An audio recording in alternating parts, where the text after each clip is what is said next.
नमस्कार, मैं संजीव सुमन। आप देखना शुरू कर चुके हैं न्यूज़ 24/। आपको बता दें कि अब 8वें चरण के जो चुनाव समाप्त हुए हैं, पंचायत चुनाव, उसमें कोटवा प्रखंड से चौंकाने वाले रिजल्ट आए हैं। कोटवा प्रखंड के प्रमुख और उप प्रमुख दोनों ही अपनी सीटों से चुनाव हार गए हैं।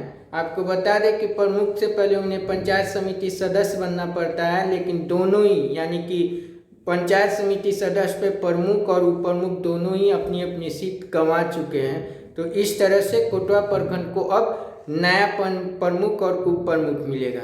आपकी जानकारी के लिए बता दें कि कोटवा प्रखंड के वर्तमान प्रमुख सनीला देवी, जो अहिरौलिया से पंचायत समिति की सदस्य थी और वहीं से इस बार भी पंचायत समिति सदस्य का चुनाव लड़ रही थी, वो अपनी सीट वहां से गंवा दी है।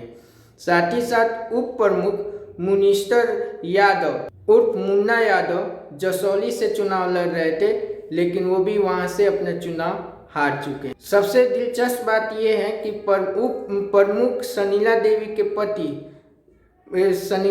के पति सजावल राम, जो पूर्व मुखिया रहे हैं, वे भी अपनी सीट बचाने में नाकामयाब रहे हैं और वो भी पंचायत समिति सदस्य का जो चुनाव था वो सीट गंवा चुके हैं। तो इस तरह से प्रमुख के तौर पर पति पत्नी दोनों अपनी सीट गंवा चुके हैं। और वहीं दूसरी तरफ पूर्व मुखिया रहे पति पत्नी, जो आपको कररिया पंचायत से चुनाव लड़ते आए हैं, वे थे आपको राघव सिंह और वीणा देवी, जो पंचायत समिति सदस्य का चुनाव लड़ रहे थे। वे दोनों भी अपनी सीटें गंवा चुके हैं और वे दोनों भी वहां से चुनाव हार चुके हैं। तो कुल मिलाकर देखा जाए तो कोटवा प्रखंड के प्रमुख और उप प्रमुख का चुनाव हारना और कोटवा प्रखंड का जो चुनावी नतीजे आए हैं वो सबसे दिलचस्प भी हैं और सबसे ज़्यादा अप्रत्याशित भी हैं। किसी को भी ऐसा नहीं लग रहा था कि ऐसे रिजल्ट आ सकते हैं।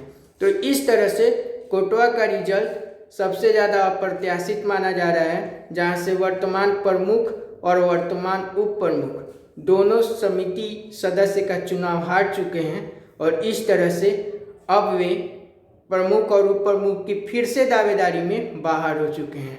तो ये थी आपको कोटवा प्रखंड के प्रमुख और उप प्रमुख की जानकारी।